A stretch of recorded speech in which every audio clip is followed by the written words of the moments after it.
आज स्टार्ट करते हैं हम सेल कोशिका। इसमें हम ना तो कोई थ्योरी पढ़ेंगे ना ही कोई बहुत लंबी चौड़ी कहानी पढ़ेंगे। सिर्फ हम इसमें मोस्ट इम्पॉर्टेंट जो चीज़ें हैं जो सबसे ज़्यादा एग्ज़ाम पर पूछी जाती हैं, वो कोई भी एग्ज़ाम ले लें आप, C TET, super TET, UP TET, TGT, PGT, all over जितने भी एग्ज़ाम होते हैं जिनमें ऑब्जेक्टिव क्वेश्चंस पूछे जाते हैं, उनमें सबसे ज़्यादा पूछे जाने वाले क्वेश्चंस की आज बात करते हैं हम, जो सेल से होते हैं। तो सबसे पहले सेल को बायोलॉजी टर्म में क्या बोलते हैं? सेल जो है कोशिका, उसको बायोलॉजी टर्म में क्या बोलते हैं? साइटो बोलते हैं। इसे बायोलॉजी टर्म में साइटो बोलते हैं, ना कि साइको। साइको मीन्स हो जाता है पागल, लेकिन साइको नहीं बोलते हैं, साइटो बोलते हैं। इस सेल्स का जब हम स्टडी करते हैं, जो कोशिका होती है, कोशिका विज्ञान की जब हम पूरी स्टडी करते हैं तो उसका अध्ययन जो है वो साइटोलॉजी कहलाता है, यानी साइटो का अध्ययन साइटोलॉजी। इसके फादर कौन है? सबसे पहले किसने खोज करी सेल की? सबसे पहले रॉबर्ट हुक ने डेड सेल पर खोज करी। इन्होंने एक डेड सेल पर खोजा कि हाँ, एक सेल होती है। इसके बाद में सबसे पहले सेल्स की खोज रॉबर्ट हुक ने करी, बट लिविंग सेल पर खोज किसने की? यानी जो जीवित कोशिका में सबसे पहले खोज किसने की? एंटोनी वॉन लीवेनहॉक ने। और शरीर कोशिकाओं से मिलकर बना है, जो हमारी बॉडी है वो सेल्स से मिलकर बनती है। तो ये एक सिद्धांत है। तो इस सिद्धांत को सबसे पहले किसने दिया? स्लाइडेनस्ट्रॉन ने इस सिद्धांत को दिया, शरीर कोशिकाओं से मिलकर बनता है। और सबसे छोटी इकाई क्या होती है? सबसे छोटा अंग और सबसे छोटी इकाई में बहुत डिफरेंस होता है। सबसे छोटी इकाई हमारी सेल होती है। और सबसे ह्यूमन बॉडी में सबसे छोटी सेल का नाम क्या होता है? जो ह्यूमन बॉडी है उसमें सबसे छोटी सेल माइक्रोप्लाज्मा होती है, माइक्रोप्लाज्मा। और जो पूरे वर्ल्ड में सबसे बड़ी सेल, यानी पूरे संसार में सबसे बड़ी सेल्स कौन सी होती है? बड़ी सेल शुतुरमुर्ग का अंडा। शुतुरमुर्ग का जो अंडा होता है ना, तो एग होता है, जो शुतुरमुर्ग का एग होता है वो सबसे बड़ी सेल होता है। और मानव में सबसे छोटा सेल कहाँ होता है? मानव के अंदर जो सबसे छोटी सेल होती है वो कहाँ होती है? तो वो होती है मेल स्पर्म। और जो सबसे बड़ी सेल ओवम फीमेल। मानव में सबसे लंबी सेल कौन सी होती है?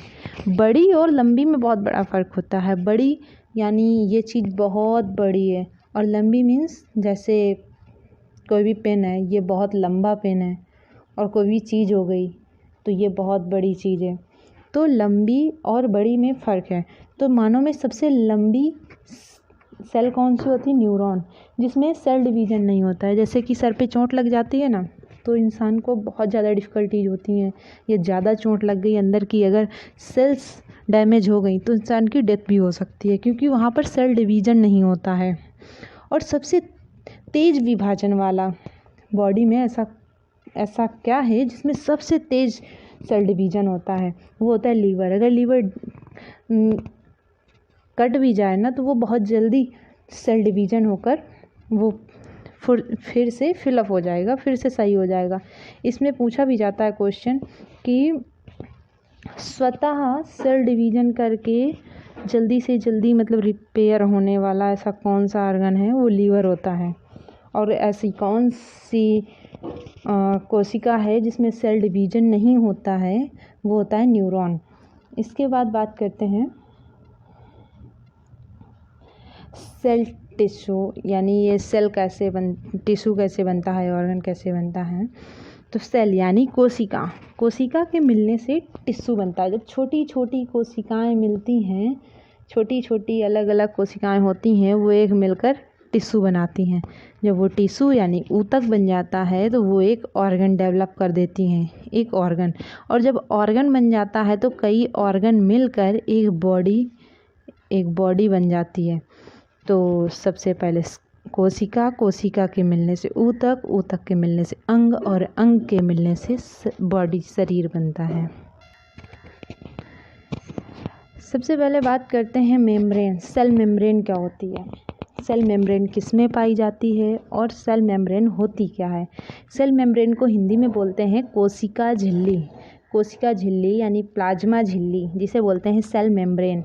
ये पादप में भी पाई जाती है और जंतु में भी। जंतु में जो चलते हैं फिरते हैं रिप्रोडक्शन करते हैं ये सारे जंतु होते हैं।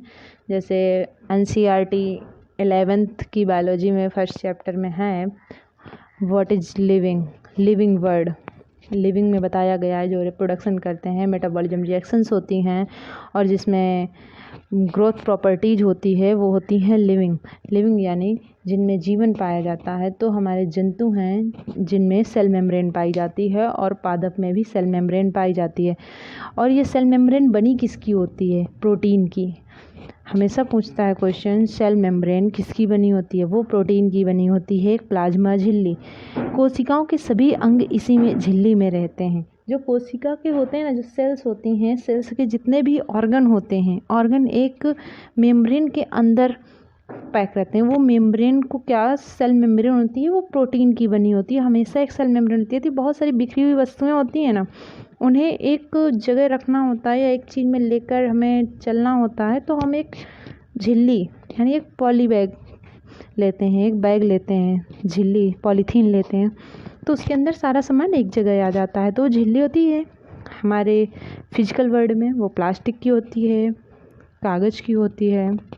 बट जो हमारे बॉडी में है, जो प्लांट्स में है, एनिमल्स में है, वो प्रोटीन की बनी होती है, जिसमें कोशिका के सभी अंग इसी झिल्ली में रहते हैं।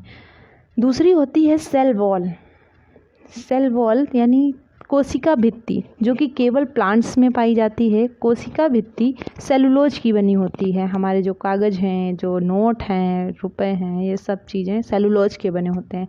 जो प्लांट में हैं, जो कोशिका भित्ति होती है, जैसे ये सेल वॉल होती है, सेल वॉल के ऊपर एक ये भित्ति होती है। प्लांट्स में एक भित्ति होती है, एक वॉल होती है, जो प्लांट्स को एक सेफ्टी जोन देती है, एक सुरक्षा प्रदान करती है और उसमें आकार प्रदान करती है। जो बाहर होती है ना वॉल, ये एक आकार प्रदान करती है और ये सुरक्षा प्रदान करती है, सेलुलोज की बनी होती है।